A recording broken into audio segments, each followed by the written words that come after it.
What's going on, guys? Welcome back to WWE Network and Show, where I, Graham G.S. and Matthews, break down all the original content I watch on the WWE Network and on Peacock. And today we're talking the February 17th, 2024 edition of the SmackDown LowDown.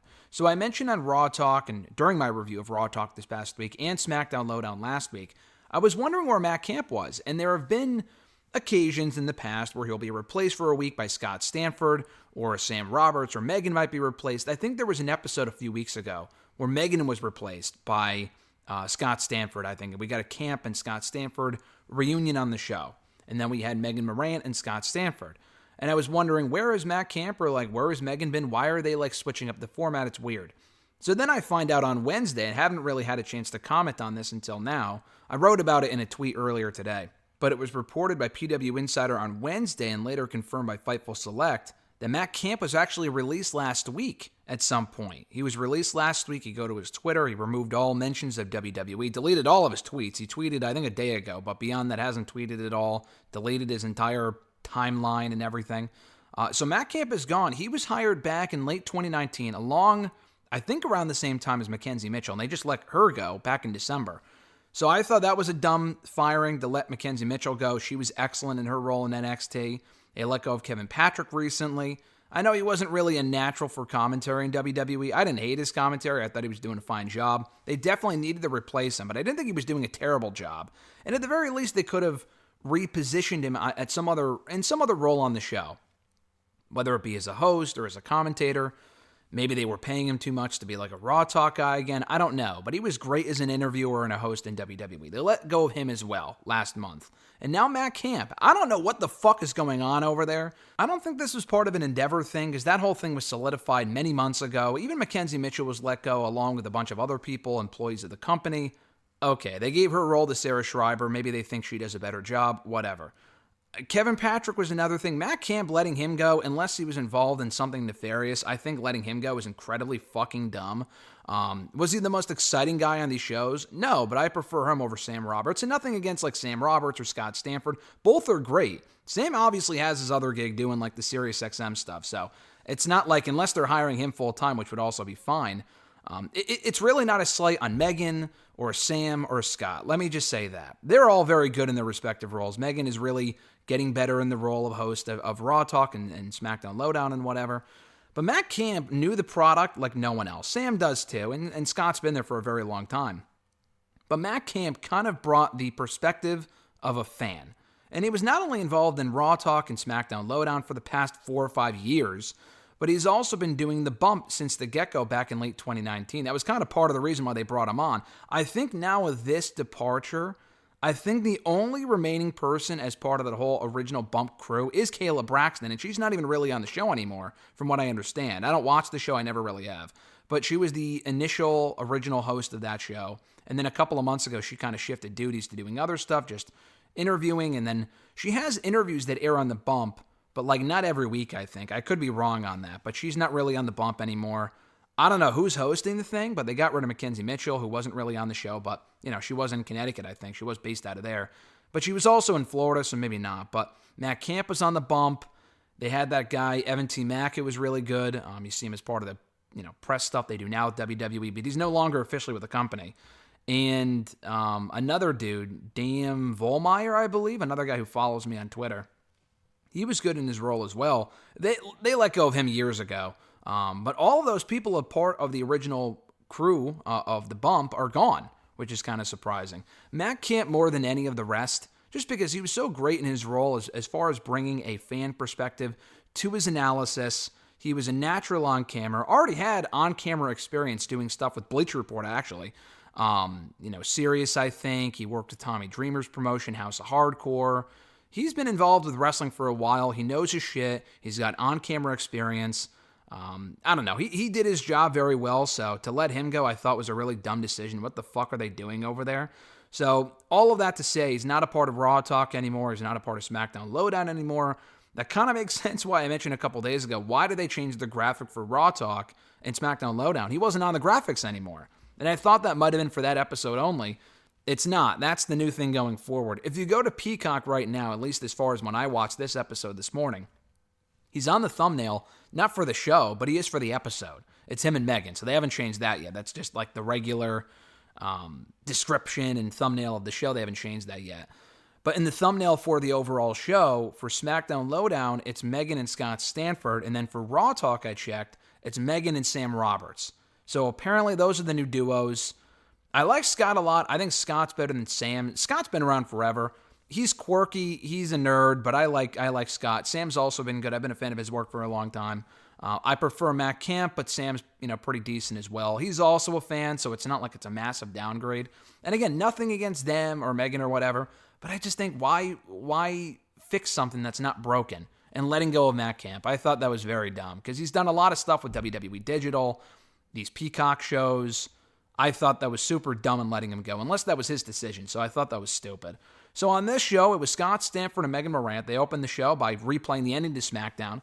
And as such, as part of the new format for these shows, nothing really is different from what it was when Matt Camp was here. But they're no longer talking over the replays of the matches. They would replay the finishes of matches, talk over it, and kind of recap what they were seeing. No real analysis, but they would talk over it, give their thoughts.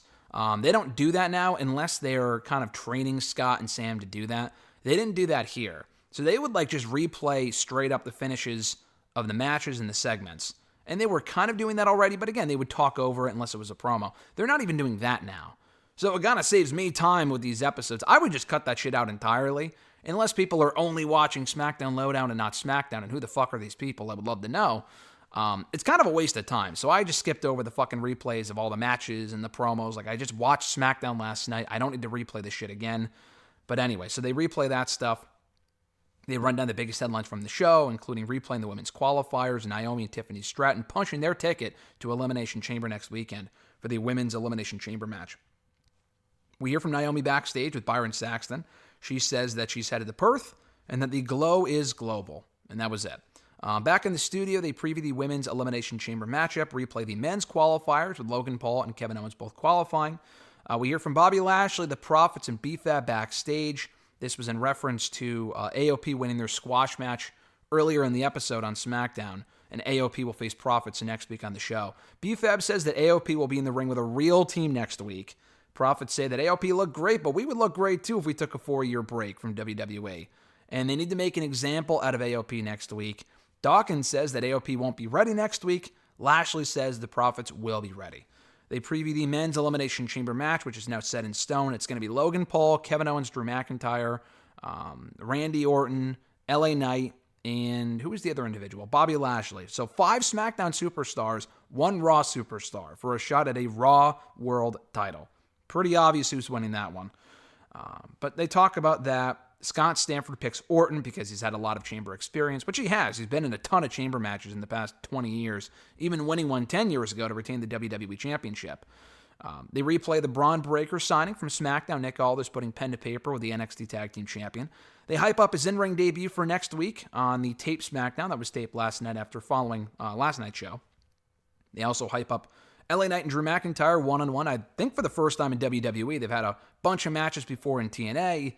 They don't reference that, obviously, but they've had history before in Impact. We hear from LA Knight backstage with, I want to say Kayla Braxton? I think it might have been, no, it was Byron. Byron, I think, did all the interviews this week. Usually it's Kayla and Byron, but Kathy Kelly's on Raw now. They have Kathy Kelly and Jackie Renna doing the Raw interviews. Byron's on SmackDown, and I think they also have Kayla doing them too, but she wasn't there this week, I don't think. Unless she did the Bobby interview, but no, it was Byron. It was Byron doing that one too, so they had Byron running around everywhere talking to everybody. But anyway, LA Knight told Byron that McIntyre can walk into the chamber hurt if he beats him next week and he kind of weakens him and whatever. He's going to bury his own aspirations of headlining WrestleMania, a lot like he buried CM Punk's aspirations of walking out of WrestleMania or walking out of the chamber successful and winning that match and going on to Mania to become World Heavyweight Champion. He's already looking ahead to WrestleMania because that's what you got to do, and there's no other way than walking out of the chamber victorious and walking out of WrestleMania the new World Heavyweight Champion. I don't think that's happening. I don't think he's even winning Elimination Chamber, but he can walk at a WrestleMania champion, and he should, but not as the World Heavyweight Champion, the United States Champion. They preview McIntyre and Knight for next week. They replay the Great Rock promo, turning heel. I talk more about that in depth in my SmackDown audio review from yesterday. Check it out. They hype up Cody Rhodes and Roman Reigns for the WWE Undisputed Universal Championship at WrestleMania. Scott Stanford questions what a story is, and he's not 100% wrong here. He's not going off on the whole story thing, but he's right. Like he says, a story can start and end at Mania with a win or a loss for Cody.